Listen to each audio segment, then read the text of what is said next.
Good afternoon. Thank you for joining us for the Beyond Lithium Investors Update Call for September 21st. My name is Jason Frame and I manage communications for Beyond Lithium. The format for the meeting will be a management presentation for 20 to 25 minutes, followed by a question period of 5 to 10 minutes. Please email your questions during the meeting to jason.frame@beyondlithium.ca or use the chat function at the bottom of the screen. I'll be posting a replay of this meeting on the Beyond Lithium website following this call. I'd like to now turn the meeting over to Alain Lambert, co-founder and capital markets advisor, who will act as the moderator during the meeting. Thank you very much, Jason. Welcome, everyone. So I'm pleased to be joined today by Beyond Lithium's President and CEO, Allan Frame, and our VP Exploration, Tsang. There will be three major topics that we would like to address, and if there are things that we do not cover during our remarks, as Jason said, please feel free to use the chat function at the bottom of the screen. The first topic, which is a timely one and one I'm sure everyone wants to hear more about, is the significant spodumene discovery that the company has made at its Ear Falls project in Northern Ontario, and there was a news release on that on Monday. The other topic will be some thoughts by our CEO, Allan Frame, on a recent visit to some of our properties in Ontario that took place between September 16th and 19th. I know Al likes to do these visits, and he'll have a lot to say about that, and I think you'll enjoy his insight into those and what we do when we are in the field with the senior team. And then Al will also speak about the exploration corporate plans for the rest of this year and give you an overview of where we're going in 2024. So we go back to the first topic, so the spodumene discovery. I will turn it over to Allan to say a few words, and then Lawrence will have a few slides, and we'll be giving you a detailed overview of what we have found. Over to you, Al. Thanks, Alain, and thanks to all our listeners on this webinar as well. Yeah, we're very pleased and excited to find spodumene at this stage of our exploration because, we're relatively new in this lithium exploration in Ontario. We only started in March. And to find, significant spodumene discovery that could have some pretty good legs at this stage of the game is not only important, but very, very exciting for us. As everyone knows, we had that Pluton discovery on Cosgrave Lake earlier, and that's kind of a one-off too. So I think what we're demonstrating and what we've been attempting to demonstrate is our ability to successfully explore in the field and enhance the chances for discovery, and ultimately create more wealth for our shareholders. So it is very exciting. I could talk on and on about the spodumene forever, but I'm going to switch straight over to Lawrence, who will tell you about this exciting discovery. Before I do that, though, I'll tell you that we're just about completed phase one. Phase one, just to remind everybody, has taken the first boots on the ground look at our properties. And I think we've covered about 45 of the 61. We have 61 now because we consolidated some of them. So I think that we've done a wonderful job. Phase one continues. But in the meantime, Lawrence and his team have selected 17 properties that qualify for phase two, meaning more in-depth research and work. That will include more detailed mapping, trenching, and ultimately some drilling before the end of 2023. Once we finish up our programs for this year, we'll take the time to methodically and technically review them all to work out our plans and our budgets for 2024. But suffice to say, at this stage of the game, I'm extremely happy. We've had great work in the field, 17 projects that we're moving forward for sure. And of those, Cosgrave and Ear Falls are exceptional. Very, very happy. So without any further ado, I'll turn it over to Lawrence, who will give you more details. Thank you. Thank you. Thank you, Al. And can we share the slide I prepared? So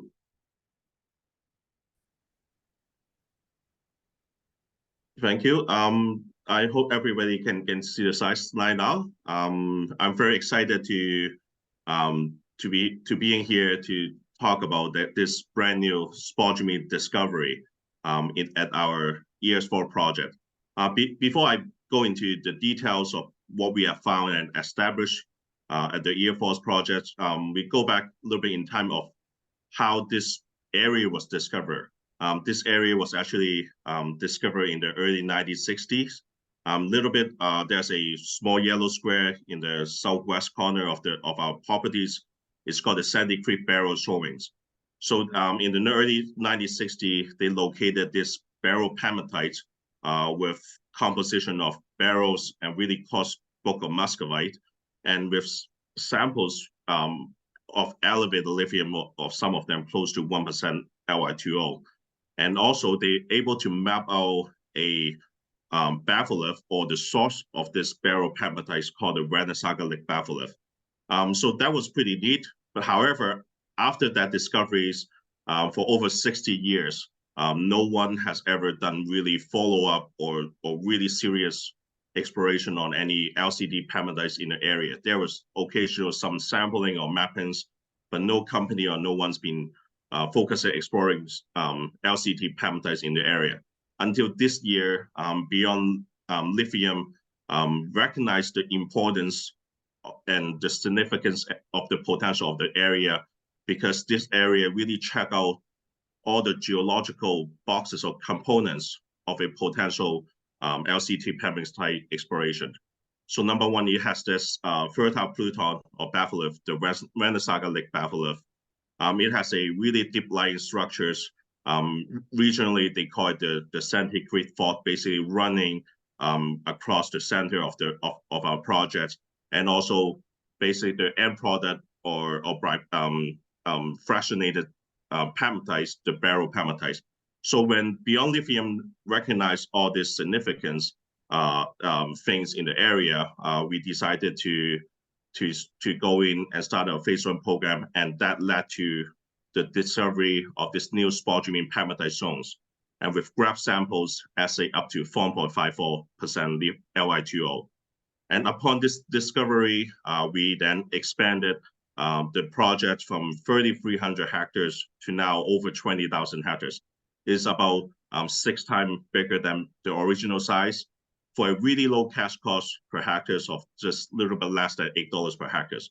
So we're able to consolidate and quickly expanded our project. And later on, we're going to go over why do we make such a big expansion, and what potential and what opportunity does Beyond Lithium have to explore in the area. And also, the unique thing about the EF4 project is the location of the project is right next to the town of EF4s. It has excellent existing infrastructures, highway, logging road, power line, local labor force, local equipment and machineries. By having all this stuff around a spodumene discovery, Beyond Lithium knows that our exploration costs will be really efficient. I think we can quickly advance the project at a really good pace and really good budget. So that's what we see, the potential of the area. That's one of the reasons why we expanded this area significantly. Next slide, please. Yeah, so the phase 1 program, we focused it around the northeast portion of the project, and that's where we able to come across the spodumene pegmatite zones. So far, based on the phase 1 mapping, which is a really large-scale mappings, we so far have outlined a minimum of 1 kilometer strike length of mapped spodumene pegmatites, and they are still open in all directions.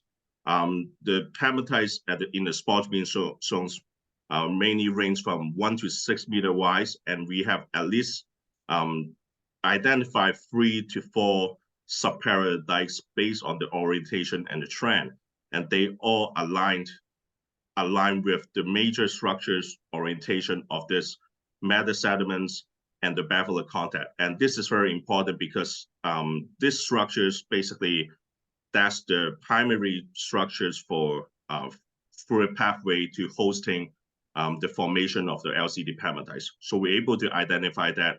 And so far we identify a minimum of 1 kilometers of spodumene pegmatites. And then we also continue the samples around the area. We then, on trend just 2 kilometers northeast from the spodumene showings, we able to collect samples in the sediments with really elevated cesium lithium, which shows that the mineralization of the LCT pegmatites or spodumene zones continues for at least another 2 kilometers to the northeast. So now we have at least another 3 kilometers of exploration trend to infill to really do detailed mappings to find potential more spodumene along that 3 kilometer trend. And then we step one step back and then to look at just the basic about where you can find spodumene zones. We want to follow that content of the source, which is the Renaissance Lake batholith, and then with the meta sediment content. And we actually have at least 13 kilometers of the strike length of the same content that could potentially hosting multiple spodumene zones along this content. So based on that, we're going to have different priority in exploration. We have that high confidence a starting point of that 1 kilometer spodumene zones to start off with, and then continue onward to the northeast side of the elevated cesium lithium samples with 3 kilometer strike length. And then we also have the 13 kilometer structural corridor to explore, including the barrels, Sandy Creek barrel pegmatites. So we do have that 30 kilometers showing from the spodumene, from the elevated cesium lithium, and also the Sandy Creek barrel showings. So combine that, we have 13 kilometers of structural corridor to explore for multiple subparallel spodumene pegmatite zones. And then I was just looking at a simple calculation by looking at the basic footprint of the spodumene zone in relation to the overall expanded ground. We only have explored 1% of the entire property. So Beyond now has the opportunity and potential to look for multiple spodumene zones across the entire project. Next slide, please. And then when we, now this is a even bigger pictures to explain why do we expand to the eastern side as well. This is a even bigger pictures, almost looking at a different project to the east side. Is another area to look at. Nobody has really done too much work out there, but with some samples collected by Briggs in about 10, 15 years ago, it shows that with the ACNK molecular ratio show that with 1.1 to 1.2%, which signifying there's the proximity of a fertile pluton around the area. And then there's elevated lake sediments along similar trend around the eastern part of our new ground that we stake. So I see that there's opportunity for us to identify another identical system in the eastern side. So after the expansion and also just from the phase 1 program, we have already delineated a multiple of high priority exploration targets across the projects. And currently we have team out there doing our phase 2 mapping. Just want to detail map out the zonation of our spodumene pegmatites. Do we see what's the zonation within? What's the distribution of our spodumene within the pegmatite zones? And then we're going to do channel sampling of the spodumene pegmatites, and then continue doing prospecting and regional sampling across the property following the field trend that I identified in the last slide along the 1 kilometer strike length of the spodumene pegmatites, along the 3 kilometer strike length of the exploration trend, and also along the entire 13 kilometers structural corridor as well. So we also anticipate to do a stripping and drilling program and a regional sampling program all the way to the east side of the projects. I just want to echo what Al talked about earlier. I see we're going to have a lot of news coming out and more samplings from this project. So stay tuned and continue to follow Beyond. I will pass this back to Alain. Thank you very much, Lawrence. And as you were making your presentation, there is a question that came up regarding the project. So it's a series of small questions. So I will be asking if you could answer. Can you describe the spodumene found in ear falls? Is this large coarse grained spodumene? Size of the spodumene crystals found, and what is the color? Oh yeah, for sure. So we have some of the larger spodumene crystal up to 10-15 centimeters long, and they range from white to a pale green white color. So we are gonna, that's part of the phase 2 is to do more detailed mappings, and part of the idea is to do some maybe potential crime scan on some of the samples to really figure out that composition of our pegmatites that we have at ear falls. And that's something we, from our technical team, we already have in mind and plan to really identify the mineral composition of our pegmatites. And because we understand, by understanding that will really improve our understanding of our projects for the future development. Thank you very much, Lawrence. And before we move on to the second topic, which is the recent visit that the technical team and the management team made to Ontario, I'd like to go back to a point that Lawrence made in his presentation, and it was on one of the slides where he said that our cash per hectare cost for the expansion of the Ear Falls project was $7.98. And so I want to reemphasize that and make the point that it ties into some of the fundamentals that we use to drive the business as established by Alain, our CEO, when he came on the job. And it's sort of a combination of financial discipline and also treating our share structure with the utmost respect. So what you're seeing here is a company that was able to take all of the land that it wanted around the spodumene discovery for a cost of $7.98 and the issuance of 300,000 shares. I think we're all aware that prices are much higher than that in the trade. And that's due to the fact that sometimes people, they find spodumene and they rush to announce to the market, which increases the price all around them, and then they try to do deal after the fact, which is not the way to build a business. So we took our time, we got all the land we wanted, we did 8 different acquisitions, kept everything quiet, and again that's for the benefit of all of our shareholders in the long term. Okay, before I pass it on to Al, if you don't mind, Lawrence, and while we're still talking about Ear Falls, there's another question for you. So I will read it, and if you could answer. Were the spodumene found in the pegmatite outcrops close in relationship to each other, for example, in clusters or swarms? Or were they spread across in various areas of the property? Yeah, that's a good question. At this point, the spodumene we identified, they are all in the pegmatites, and they are within cluster along that 1 kilometer strike length we have identified so far. But our technical team believe we may not have seen the strongest part of the system yet. Some of the pegmatites are still under overburdens, and we haven't completed like phase 2 progress across all the structures. So we're gonna continue to do exploration. I think this is just the beginning, and that's why it really excites me, because yeah, we have a starting point, but I see we have a lot of potential to find more, and this could be just the beginning of a great exploration story at the Ear Falls project.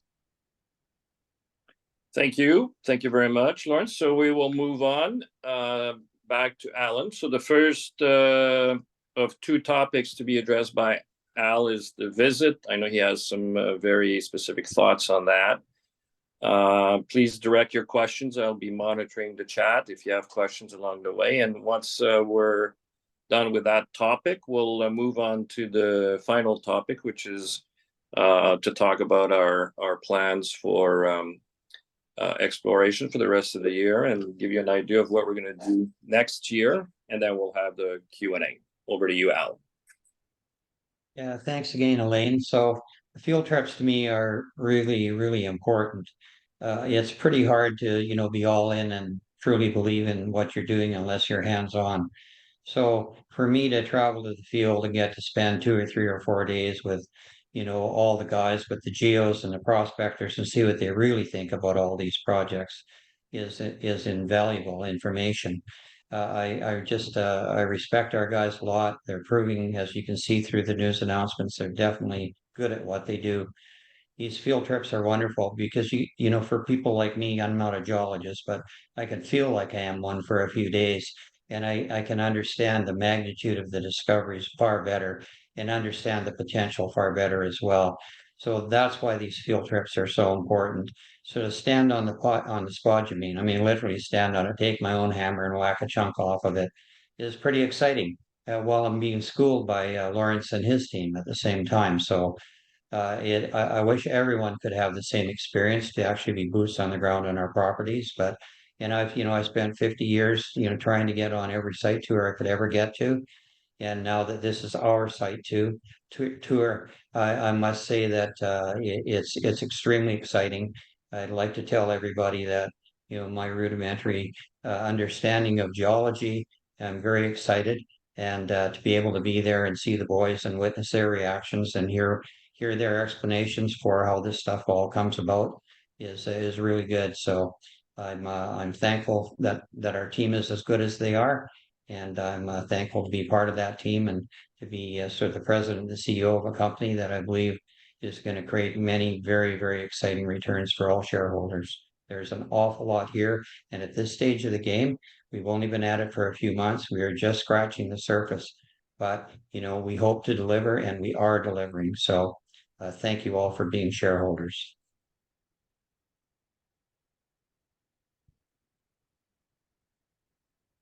You may be muted there, Alain.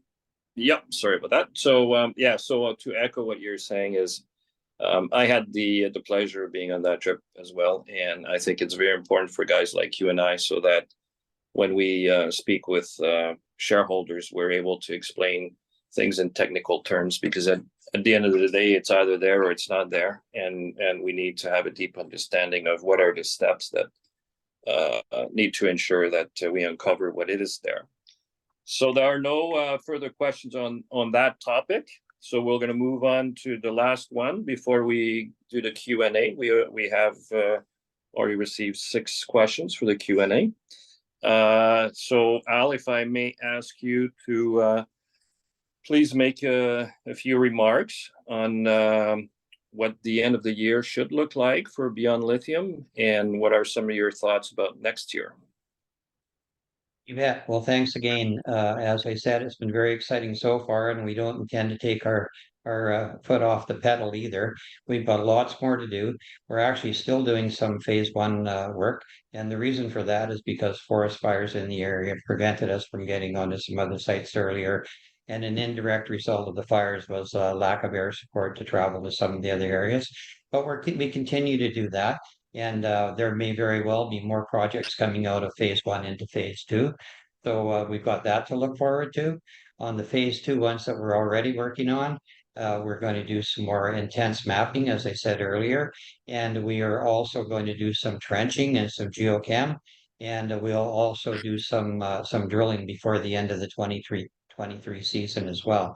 So we've got, a ton of information flow to generate yet. So, we're seeing some very good things on other projects. We're just not quite ready to announce them yet because we're still gathering information. So we'll continue to do that. And into 2024, we'll have a chance to assess and reassess our 2023 work make for some more intense exploration programs on those projects that we think deserve it. It'll also allow us to efficiently and with knowledge do some joint ventures. We've been talking about joint ventures for a while, but we've been reluctant to do any until we understand our properties better, and we're certainly getting our knowledge base up. And thanks to Lawrence, our database is really growing at a rapid rate too. So 2024, we'll have more precise information, and we'll know which areas we want to attack more heavily than others. We'll be doing lots of joint ventures, I'm sure. And at the same time, we'll be zeroing in on some particular properties and do more intense diamond drilling programs.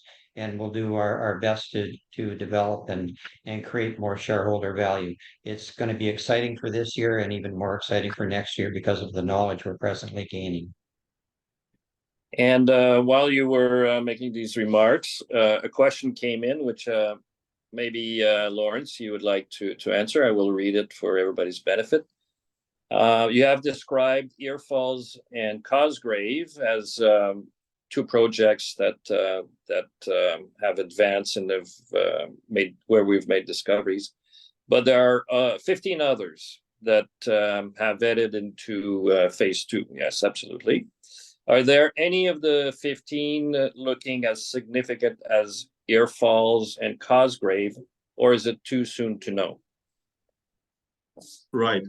So how the way we categorize into how projects go to phase 2, I think we stick to our geological understanding of how LCT pegmatites are being formed. Looking at are we close to a fertile plutons? Do we have a deep lying structures in the area? Do we have fractionated samples? So if we see all of that, basically those projects have that fundamental or the components for the right setting, geological setting for finding LCT pegmatites. So I think we are too soon to know how significant they are. Some project we are just got the samples back. We are seeing elevated sign, but I think we need to, as Al talked about, we need to go back there, really carry out that phase 2 program to systematically and scientifically to approach this every project the same way, and I think we could potentially end up to finding more. We got 70 projects going to phase 2. We'll gradually doing more detailed mappings, just like what we are doing at Cosgrave and Ear Falls. Thank you, Lawrence. And I will just add before I turn it over to Jason for the Q&A session, I would add that as we proceed towards phase 2, I think we will have the same retain the same philosophy that we had about Ear Falls. There might be as we see results come in, sometimes you want to, you might want to expand the land like we did at Ear Falls, and we might want to do corporate deals and so on and so forth. So, so as Al says, stay tuned. So with that, Jason, I will turn it over to you for the Q&A session. Yeah, very good. Thank you, Alain. And I've received by email 6 very thorough questions by investors. And I've assigned these today to the Beyond Lithium team member who I feel is most suited to answer these accordingly. The first question I'm going to ask Allan to answer. And the question is, when will the company need to raise cash? Are you looking towards joint ventures first, or is equity financing a more appropriate idea at this time? Well, thanks. That's a good question. So as far as our field activities are concerned, we raised about $1.4 million in flow through. Lawrence is budgeted for about 1.2 million, so we shouldn't have any problems there, and we'll probably use it all up anyways. I'm sure we will. So the flow through money is sitting good. We've spent about half of that so far. Some of our finishing programs are a little more capital intensive, and yeah, but at any rate, it's all within budget and it's all going quite nicely. As far as the hard dollars are concerned, we are running low on hard dollars, and we're trying to be as creative as we can to raise additional capital.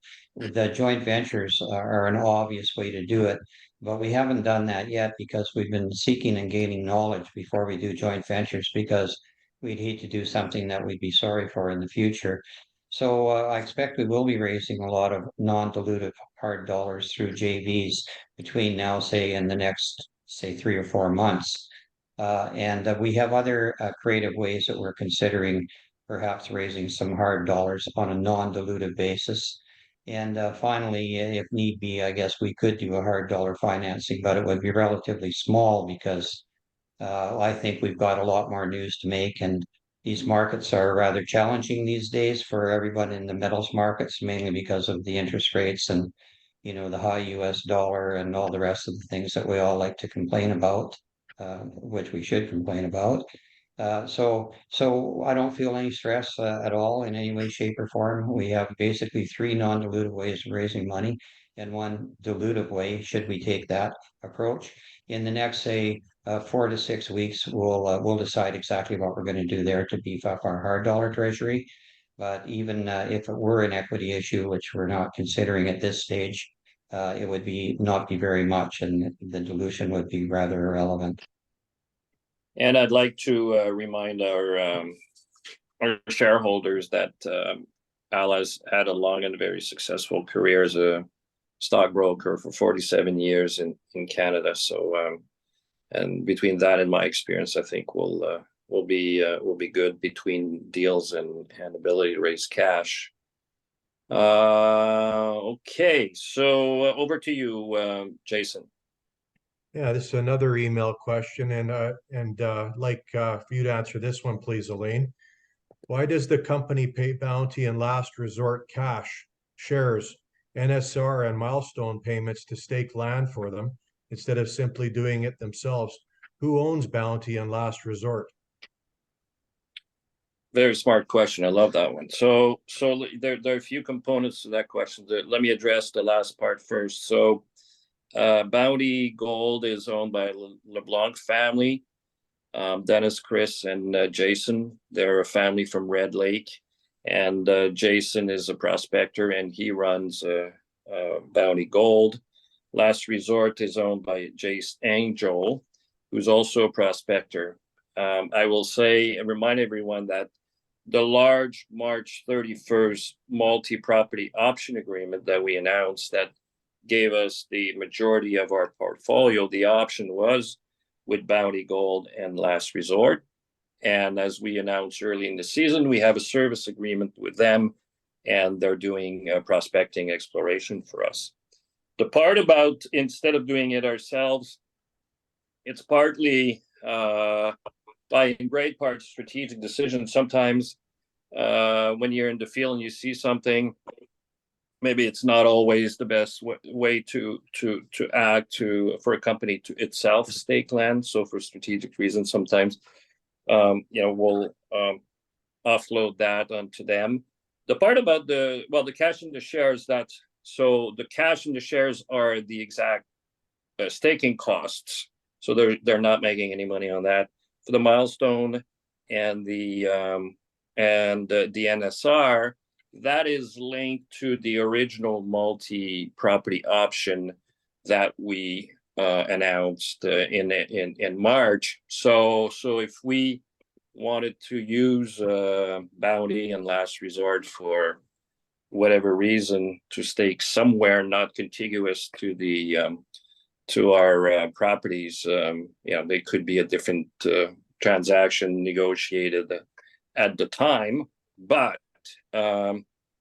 with that said, I'd like to, again, like I did earlier for Earfalls, highlight the fact that we have staked an additional 15,667 hectares, and our cash cost per hectare is 59 cents.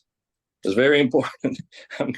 And the shareholders who know me, they know I focus on that a lot because, and why do I focus on that? Because it talks about the style of management, and that was 93,000 shares that we issued. So very, very important. So if you add in the shares, the total cost per hectare for what we announced today as an expansion is $267. if I'm going to take a look here at some of the questions, because I think they are linked. No, I think I'll address those because they're sort of linked to further questions. So, Jason, I will turn it back to you again. Sure. You've touched on this, Alain, and Allan has as well, but I'm going to ask you to answer this as well. Today's news release refers to ramping up efforts to find partners to advance projects and provide non-dilutive capital. Can you expand on this and any thoughts on estimated timing? Yes. So that ties into another question that I see here. To the extent you talk to other lithium companies about farming out properties, are you expecting to speak to any large companies like Australia Giant, Mineral Resources, Rio, and Albemarle? So let me address it all then in one. So it is part of our business plan to act somewhat of a project generator. It is also part of our plan that if a much larger company wants to get involved with us, we're open to the idea, but we have some very strict criteria, right? So we're not in the market trying to offload properties on anybody. So I've written them down. I'm going to share these criteria. They're on our website as well in the corporate presentation. But the first two criteria for us when we look at joint venture option equal in importance. We want to retain a direct interest in the property that we option or joint venture because we want our shareholders to be exposed to as many discoveries as possible. So call it 30% that we want to retain, and then we'll negotiate. Maybe we end up with less. And as important as this is that we want to find partners who are going to advance the projects. Our team has done considerable work this year to set up some of the projects where we will continue to explore these projects and move them forward next year. But we already have 17 in phase 2, so we can't advance them all. But we have an incredible database, as Alfred mentioned, so we'll be able to start doing deals. Another important criteria for us when you look at joint ventures options is people need to have the cash in hand. We're not going to play the game where they're going to option something from us and then try to raise the cash. We only want to deal with serious people who have a proven track record. And the third criteria, which I'll mention, is people need to have teams in Canada. We talk to Australians. Allan and I speak with Australian companies all the time. We speak to Canadian companies all the time. And we will only engage with foreign companies that actually can and have the wherewithal to explore in Canada and recruit their own teams and move projects forward. I'm looking here. There's a lot here to unpack. Okay.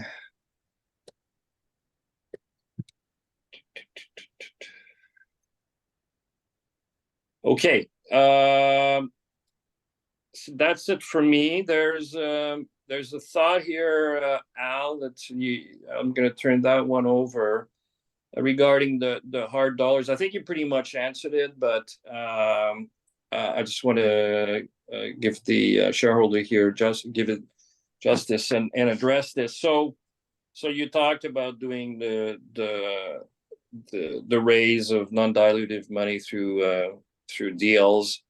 But I think you mentioned that if there's a need for hard dollars, you're open to financing. So if you could just maybe repeat that so that it's addressed properly. It was addressed properly. I mean, to the satisfaction of the person who was asked the question. Sure, Derek. I mean, the obvious, easy, non-dilutive way is through joint ventures with upfront cash, which we've mentioned. There are some other alternatives that are also open to us that are non-dilutive, such as warrant exercises and things like that. So those are other things we'd consider. But if we had the right match and the right price and all the rest of that, we would consider as a dilutive form of financing, for hard dollars. But as I said earlier, it would be pretty minor. It wouldn't upset me at all if the right buyer came along and we cut a deal with them for some hard dollars, but we're not at that stage yet.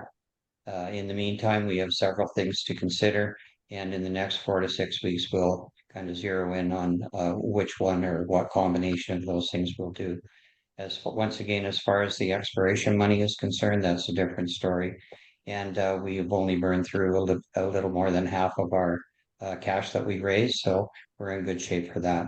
And we're not really sweating over the hard dollar thing either, but it's something that we will address within the next couple of months. Okay, Al, there's another one for you. Will you farm out your very best prospects like Ear Falls, or keep the best ones 100%? Well, at this stage of the game, we'd obviously like to, the ones that are more advanced, like Ear Falls and Cosgrave, are more near and dear to our hearts. So we'll put it this way, our preference would be to operate those on our own, but never say never. You never know what kind of an offer may come along, and if it was one that enhanced shareholder value and was a win-win for everybody, our doors are open. I mean, we look at anything and everything. That's what we do. We're here to maximize value and take the best deal that's available, but we do intend to explore on our own too. We've got a great team. We're showing it, but yeah, it's all evidenced by the announcements we're making. So maybe we can go either way. It just depends which way the bell rings and what the offer is. Wonderful. Okay, Jason, back to you. Sure, I'm going to stay with you, Allan.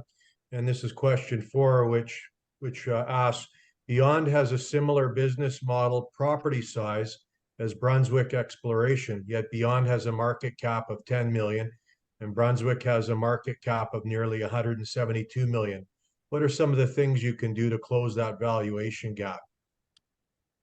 Well, there are quite a few things we can do, but the most obvious one is continue with our exploration and hope we continue to be successful as we have been to date. But also, I mean, they've been around longer than us, and they're a great model. I mean, that's a terrific company, as you can see by their market cap and the continuous flow of deals that they do. So we do intend to do joint ventures and significant joint ventures, and that will certainly improve value. Ultimately, eventually, and inevitably, the only way to really create sustained value for shareholders is through exploration in the field. We'll offer a multi-package. We've got 17 projects we're moving forward, and there'll probably be more. Some of them will be farms, some of them will work on our own. We'll raise whatever flow-through capital we need for the 2024 budget, and we'll do our best to get our value up like they have. So all I can say in closing is they earned that value. They're a very respectable company. I love them, and we'll earn ours too. We're just not in the game as long as them, but our property size are the same. And if we've got a short-term goal, let's try to look like them in 2024. Thanks, Allan. And question number 5, I'm going to direct to you, please, Lawrence. How is Cosgrave exploration going? What are you seeing, and when can we expect an update? It's great to hear question. Yeah. Besides Ear Falls, Cosgrave Lake project. Yeah. After we discovered the new proton, we've started doing a phase 2 mapping. At this point, we are mapped it over 55 new pegmatites, and we got over 71 samples in the lab now. So we are waiting for the assays. And based on just the mappings, I think a few releases ago, we put out an updated map. We have already started seeing that mineral zonation from the new protons, and then we gradually get to the broader zone, get to the barrel zones, getting to the green muscovite zones. By doing so, we are seeing that trend and fractionation pointing closer to the potential spodumene area. So we're excited. We are waiting for the assays, and then we got different projects to advance. And once we have done other projects, we plan to go back there to continue that trend with more mappings. Hopefully, we can get to the spot zones eventually. So that's where we are at the Cosgrave project. Thank you, Lawrence. And the 6th question, the final one, Alain, I'll direct to you, please. Is Beyond Lithium looking at continuing to grow its portfolio as with the acquisition announced today? So the answer to that is that we're always on the lookout for good opportunities. So it's sort of the right balancing act, right, that we discussed earlier, to advance certain projects, to find the right partners for other projects who will themselves advance them. And should we be approached with something that we think makes sense for our company, for our shareholders, we will take a close look. So the size of the portfolio will vary as we expand some projects and as we combine certain other ones, and we're certainly not saying no to new projects. There is one last question here. I will read it for you, Al. I think you're the perfect person to answer the question, having been in the Canadian junior mining market for, well, when we retired last year, I was 47, so I guess we're at 48 now.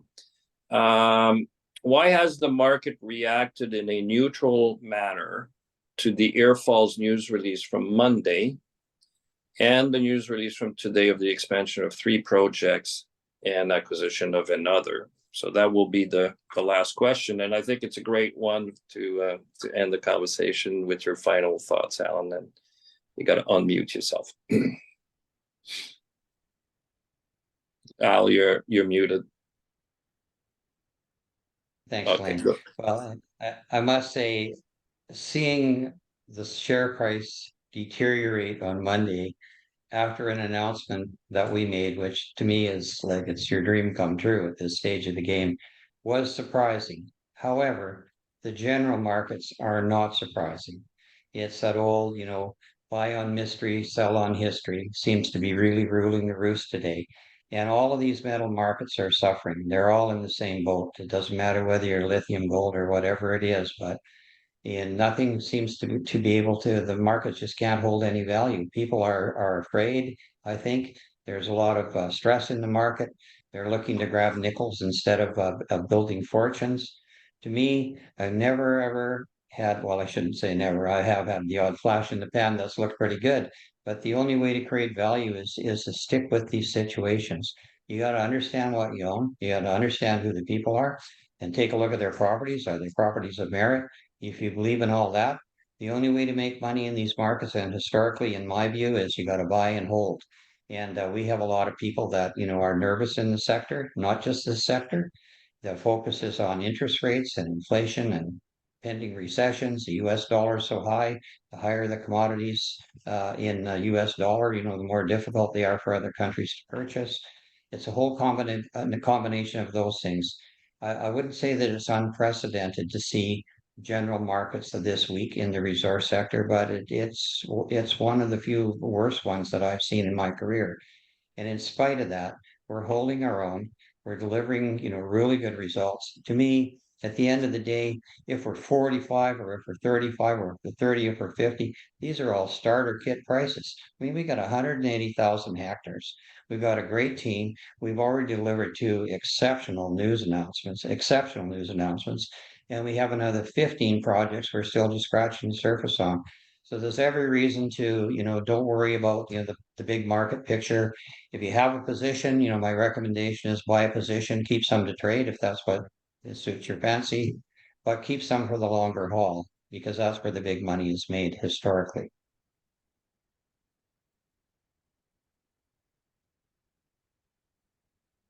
You're muted now. You're muted, Alain. all right, there we go. So thank you very much, everyone, for attending. And as Jason said earlier, we have recorded this. We will put it on our website shortly. It'll be up there sometime later today, and you can share it. If you have missed part of it, you can share it. And if you have friends who haven't heard it, please share it with them. And thank you again. Have a very good afternoon.